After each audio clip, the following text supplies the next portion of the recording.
Howdy! Welcome to Lurking in the News, Volume 8. 8 already. Mm-hmm. We did wind up skipping last month, but we had a busy little month, so. We did, yeah. We gave you a full actual case instead of news. Yes, so. And I think everybody could use a little break from the news sometimes, so. Yeah. But if you missed it, we're back with the news. Yeah. And actually, we're recording this on, what's the date, Kirsten? 11/9. Okay, yeah. So, the one I want to share with you that started back in October as a news case is now, freshly, it's not solved yet, but has some fresh news that has come out. Oh, nice. So, maybe by next month, then we'll have an update on this one, even. Okay. Hopefully a positive one, but. Yeah. We can share an update on an update. Yeah.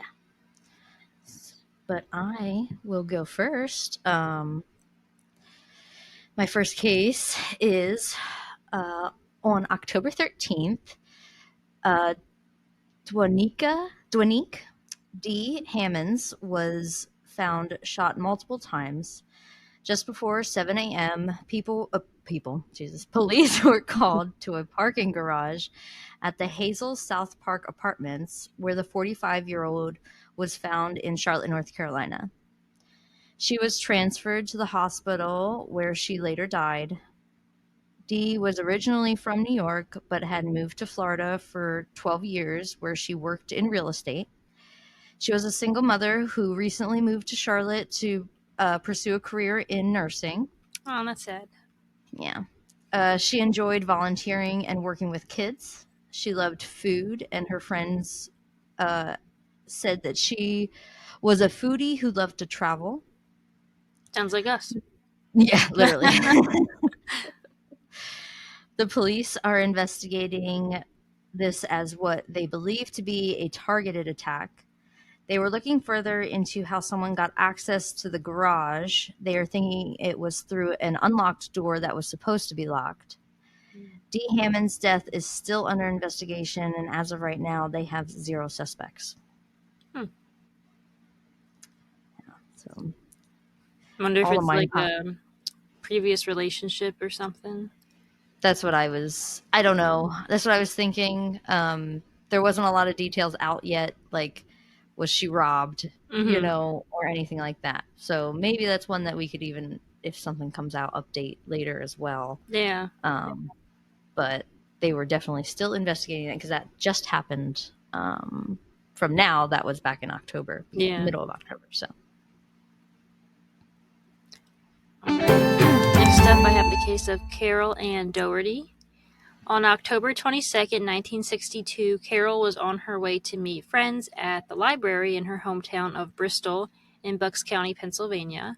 She was an avid reader and was excited to return the books she had just finished so she could check out the next books in the mystery series that she loved. She stopped to get a Coke and penny candy at Tommy's on Farragut Avenue, and then was last seen outside the doors of St. Mark's Roman Catholic Church on Lincoln Avenue. Carol sadly never made it to the library. When she never returned home for dinner, her parents began looking for her. Her father noticed her bike parked outside the church and horrifically found her motionless, partially clothed in the choir loft. Police, yeah. Whoa. He went inside and she was inside? Yep, dead. Oh my God. 9 years old. Oh my God, okay. Let's see. Police were notified and they discovered Carol had been raped and strangled to death with a ligature. In the Lord's house. Wow. Yes, in a church. Wow, okay. A witness reported seeing a man named William Schrader outside the church around the time of the murder. Schrader lived on Lincoln Avenue, a block and a half from the church. He was questioned by police and provided a pubic hair sample, but not much testing could be done with that in the 1960s. He was also... Yeah. Because, they took that for a reason. Mm-hmm. Yeah. I'll tell you why. Okay.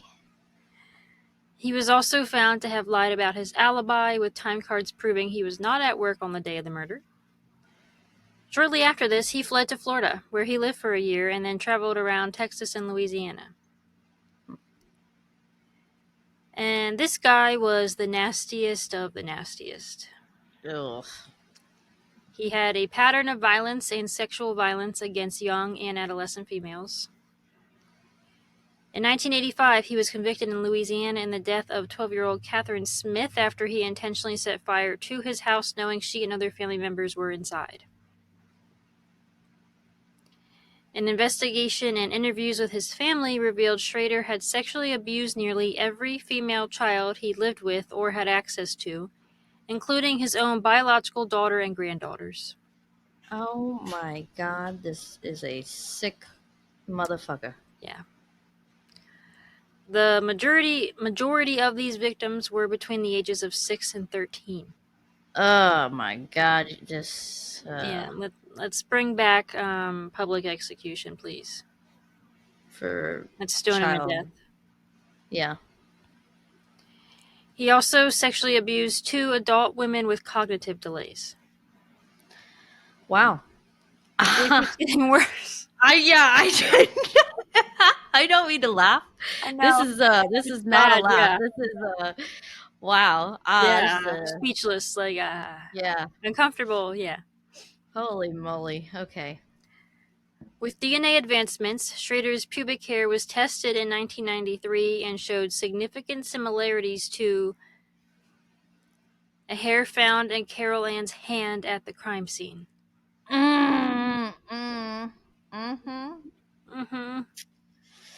Okay. So yeah, that's pretty horrific. I'm not even gonna speculate anything. Everybody can. That's where the hair was found. Yeah. Okay. I'm glad we have something to compare, even though back then they couldn't. Right. Yeah. So this is now 93. We're in where they're trying to test it. Okay. Out of 141 hairs tested, Schrader was the only person who couldn't be eliminated because he was the only person that was so closely similar. Okay. Also, there were Lucky Strike cigarettes found at the crime scene, and they were determined to be the same brand Schrader was known to smoke. In November of 2024, police interviewed Schrader's stepson, Robert LeBlanc, who reported Schrader had confessed to him on 2 separate occasions that he murdered a little girl in a Pennsylvania church and, quote, had to kill the girl in Bristol to keep her from talking, end quote. Wow. The grand jury who investigated this case also heard testimony from clinical forensic psychologist Dr. Veronique Valliere, who is an expert in sex offender assessment and classification. Dr. Valliere testified that Carol Ann's murder was a psychopath with a deviant sexual arousal for prepubescent victims. According to Dr. Valliere, the perpetrator was someone who had a history of violence, was incredibly impulsive, had little or no self-control, and often wanted to share or brag about their crime. Investigators said this was consistent with Schrader's behavior. So after hearing the evidence and determining that the other suspects in Dougherty's murder could not have committed the crime, the grand jury announced Schrader as the suspect on October 29, 2025, 63 years after Carol Ann's murder. Wow. 63 years. Mm-hmm.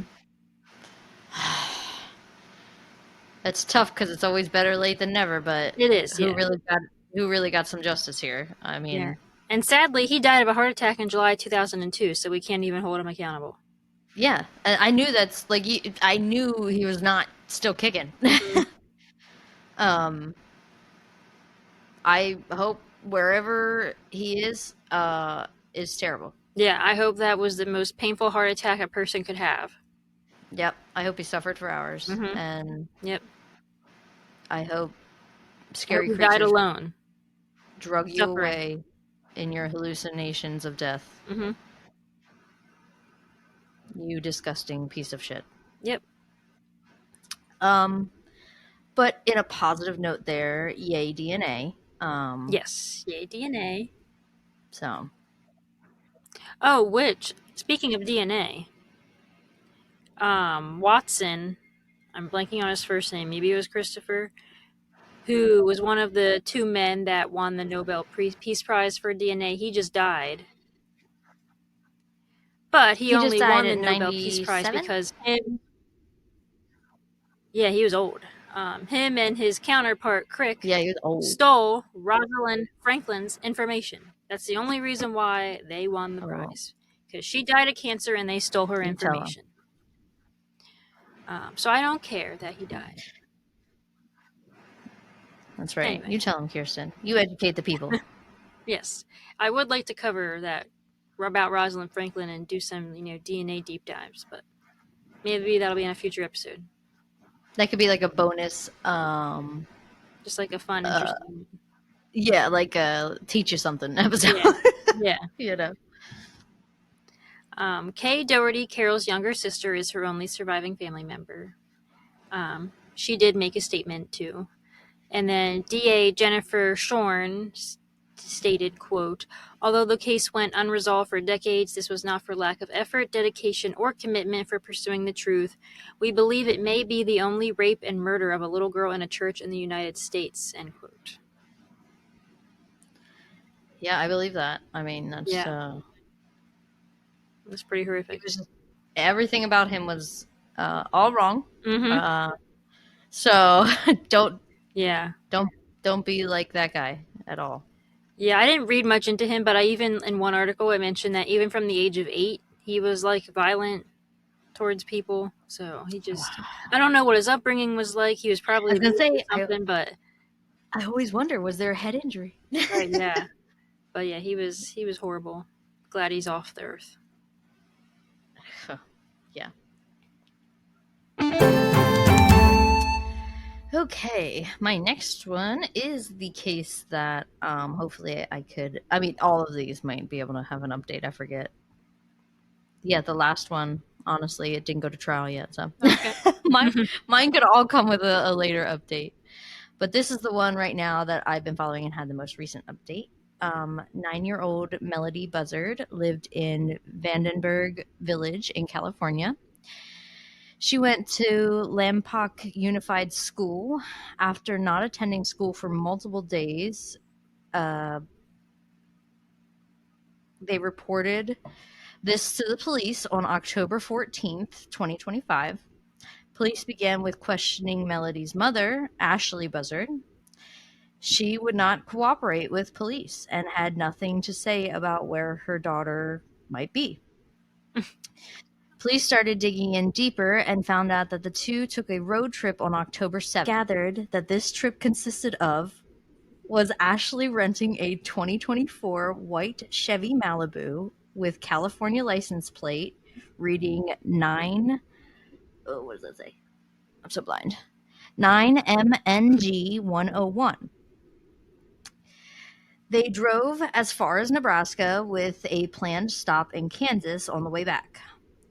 The day after leaving on the 8th, the police believe they see the same car on video with a new New York license plate reading HCG 9677.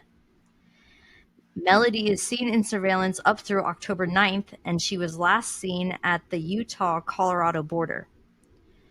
When Ashley returned the car to the Santa Barbara rental on October 10th, the license plate was returned back, and Melodee is nowhere to be seen.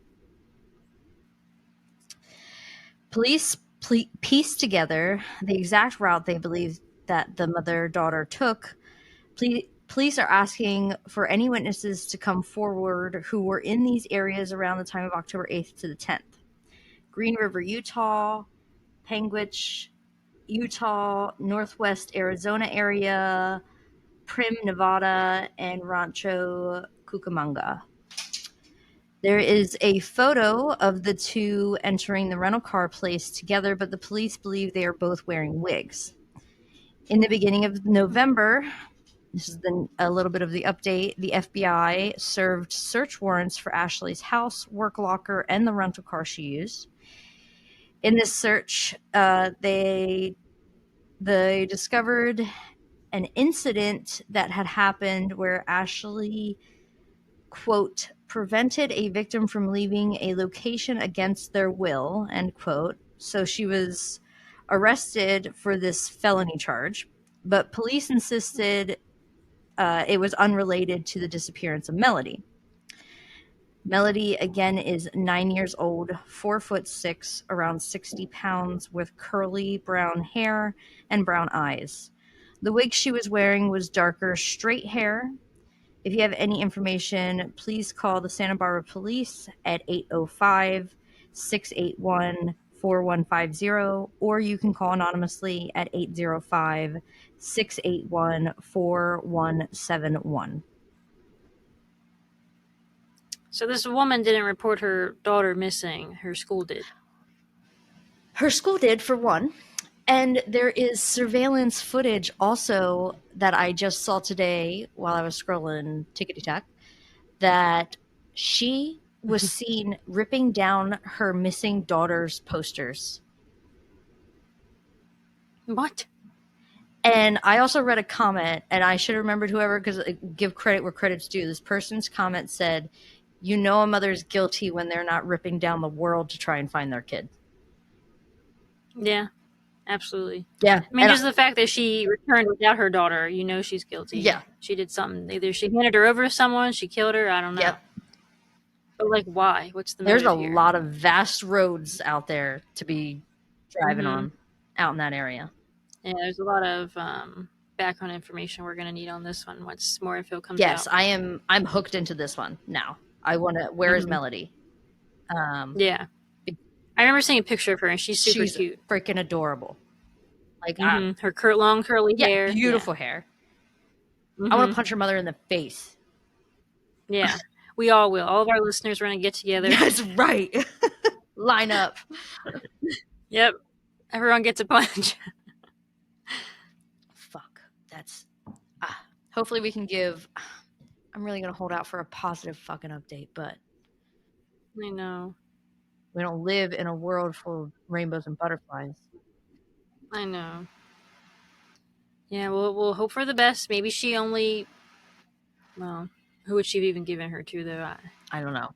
Even if she trafficked her, that's not a good outcome either. But no. Yeah, that sucks. Yeah.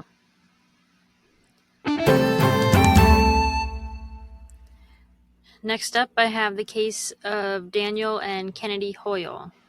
On February 1st, 2022, 27-year-old Danielle Hoyle and her newborn daughter Kennedy were murdered.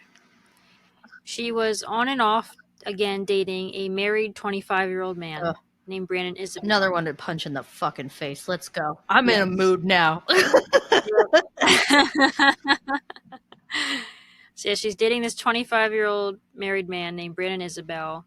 She met him and worked with him at FedEx. And Isabel was also on and off again dating another coworker named Artisha Stewart. So he's married and dating two women he works with.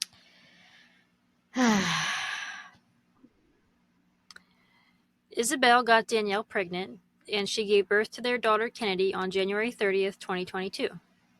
He did previously try to pressure her into getting an abortion.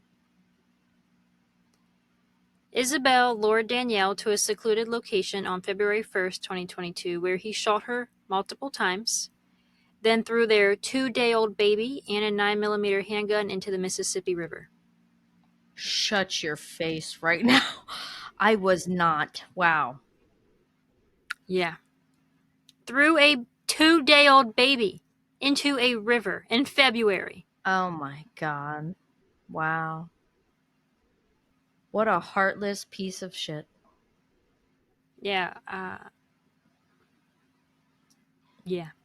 They caught this guy, I don't know what words to describe him with, you know? They did, yeah. That poor baby. I can't even imagine. No, I can't either. Isabel changed his story multiple times before ultimately admitting the killings to police. Investigators immediately took Isabel to the location he claimed to have thrown the baby. They weren't super optimistic, but they wanted to do everything they could. Searchers found only a baby hat belonging to Kennedy near the water. The infant's body was never discovered despite extensive search efforts. So we still don't have her body. No, and we honestly probably never will. I mean, it's a 2-day-old baby, in a place that has predators. So, Yeah. unfortunately, I believe he's a piece of shit. I believe him though, if that's what he said. Oh yeah. He's a fucking Oh yeah. scum of the earth, bottom of my shoe. I mean, they found her little hat. So, Oh, yes, yeah. that's right. That's heartbreaking. Throughout the police interrogation, which lasted approximately 3 hours with breaks, Sergeant Boyd of the Memphis, Tennessee Police Department stated that Isabel appeared relaxed and even slept during downtime periods. Wow. Yep. Oh. Investigators learned that immediately following the murders, Isabel stopped at Walgreens where he purchased a 6-pack of Sprite and gifts for his other girlfriend. Yeah, He's getting worse. Yep. Everybody in your stories just gets worse and worse. Yeah, everyone's horrible. Yeah. You picked a lot, didn't you? Yeah. There's just a lot to take in. It is. So she said. Yeah.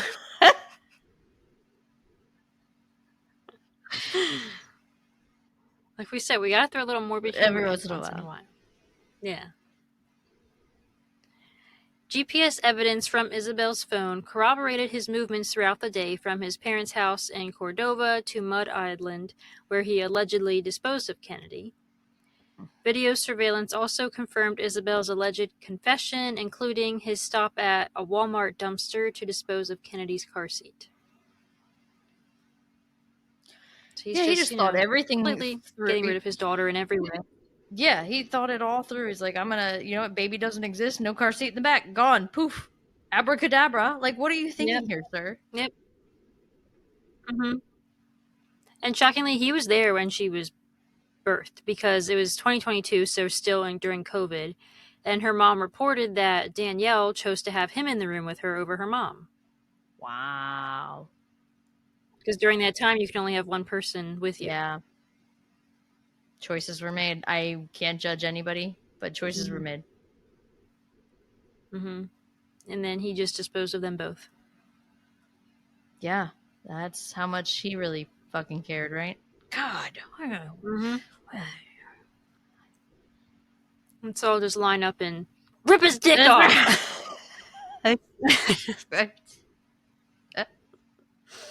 So he can never procreate again. Yeah. Well, I hope he killed a 2-day-old baby. I hope someone takes care of him in the place he's going.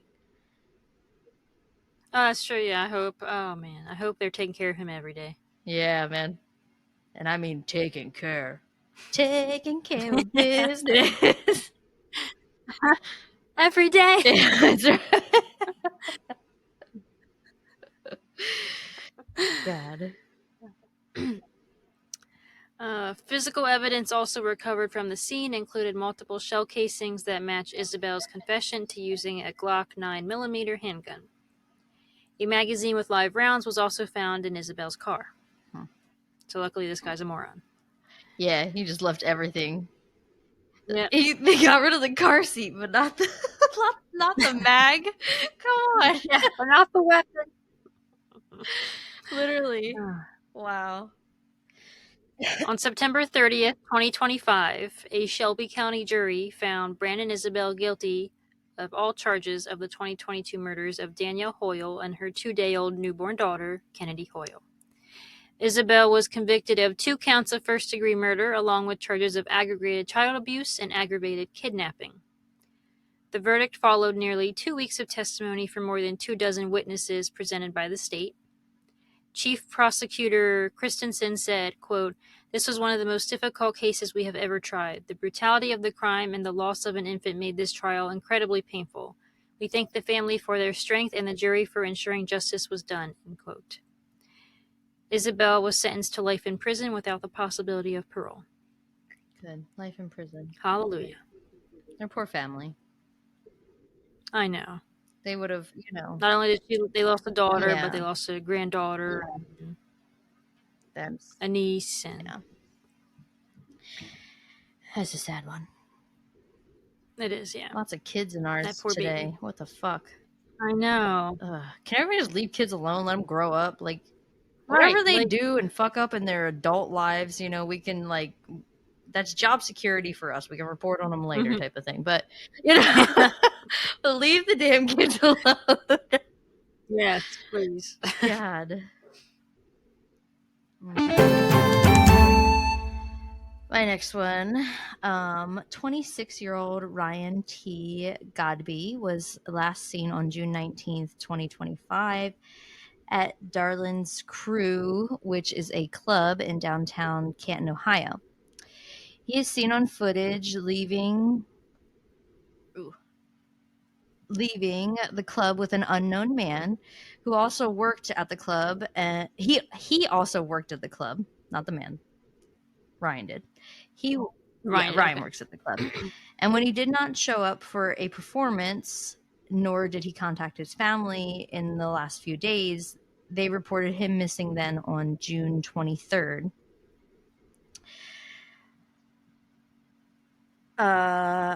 His mother, Jackie, is the one that reported him missing. After entering his apartment where he lived with his partner, there were signs of a struggle, and also all of Ryan's epilepsy medication that he obviously needed every day was still in the apartment. Ryan was 5'8", 180 pounds with brown eyes and brown hair. After a month of investigation, the police were given a tip that led them to a remote area in the woods where on July 23rd, an entire month later, decomposed human remains were found. On August 27th, a 33-year-old Danielle Matei was arrested for the murder of Ryan, although it took until October 20th for DNA results to confirm for police to announce that it was Ryan's body found. Oh, okay. Danielle is being charged with murder, felony assault, strangulation, escape, domestic violence, tampering with evidence, and gross abuse of a corpse. He is being held on a $3 million bond. A quote from the Canton mayor, William Scheer, he made this statement before Ryan's body was found, says, quote, "Yesterday evening, I made a phone call that no mayor wants to make. I personally called Jackie Godbey, the mother of Ryan Godbey, to offer my condolences after a briefing that Danielle Matei has been officially charged with the murder of her son. While this is monumental development in this case and one step towards justice, it's heartbreaking. That's a phone call no mother deserves to receive. I want to thank our detectives for their hard work on this case thus far, but I especially want to express my gratitude to this community. There are a few words to describe the pride I've felt seeing everyone bond together for one of our own. I also want to take the time to make one thing clear. Everyone in this community deserves justice. I don't care about their orientation, ethnicity, sex, or who they love. Our differences are what makes Canton special. The work is not over. We still need to locate Ryan. Anyone with information, please contact the Canton Police Detective Bureau at 330-849-3144. But at this point, then we had found Ryan. He was found. Yeah. But Ryan, I do believe any article I read, his pronouns were he, but I do believe he was gay. Yeah. But I didn't read exact confirmation of that. And I missed the name earlier. Is the man being charged with the murder his partner or the man he left the club with? It's the man that he lives with that's his partner in the apartment. Yeah. Okay. I figured because it said he was charged with domestic violence. Yeah, so it was his partner that he was living with in his apartment. Yeah. Wonder Wonder what the motive was here. Yeah, but like he got away with it for a whole. Not that it, explains anything or dismisses anything, but like wonder what happened. Yeah, like an argument. I'm guessing if there's a struggle. I mean, but he got away with it for a whole month.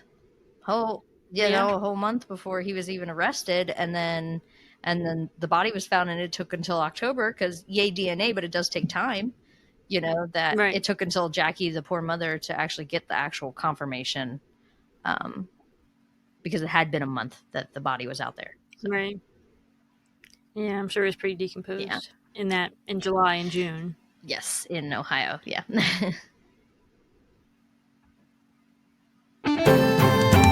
Last case is Little Miss Panasoffkee. One of Florida's most haunting cold cases is one step closer to being solved. It was announced on October 29, 2025, that the Central Florida woman, long known only as Little Miss Panasoffkee, has been identified as Maureen L. Minor Rowan, more than 5 decades after her body was discovered under a bridge along I-75. On February 19, 1971, 2 hitchhikers found a woman's body under the Lake Panasoffkee Bridge, hence her nickname. Deputies said the remains were already heavily decomposed and likely had been in the water for several weeks before being discovered. Investigators determined she had been strangled with a man's belt and wrapped in a blanket before being thrown from the bridge. It was determined she was between the ages of 17 and 24 years old, stood about 5 feet 2 inches tall, and weighed roughly 115 pounds. She had dark hair, brown eyes, and was dressed in green plaid pants, a matching shirt, and green and yellow shawl. Deputies said she wore a Baylor wristwatch and a yellow gold ring with a clear stone on her left hand. Biological testing suggested that she may have been of Greek descent and had possibly come to the U.S. less than a year before her death. Her teeth showed high levels of lead, possibly linking her to Lavrion, a small mining town southeast of Athens, Greece. Officials repeatedly attempted DNA testing but were not successful due to the condition of the remains. But advanced fingerprint technology eventually provided the key. The breakthrough came with the help of state-of-the-art STORM, it's S-T-O-R-M, all caps, system, which matched fingerprints after earlier efforts had failed. After nearly 55 years, investigators were finally able to identify her as Maureen Rowan. Maureen was known to her family and friends as Cookie, and she would have been 21 years old at the time of her death. Oddly, though, she was never reported as a missing person at the time of her disappearance or death, and I didn't really find much as to why that was. Yeah, that's, I mean, she's young. I would imagine she has family and friends that cared. Right, and I don't know if she's the only one from her family that came over from Greece and they all stayed behind, or if there was other family here. I don't know if they just assumed she wasn't communicating with them because she didn't want to. I don't know. I don't know why no one reported her missing. Officials said that the last known address for Maureen Rowan was on Windmere Way in Tampa.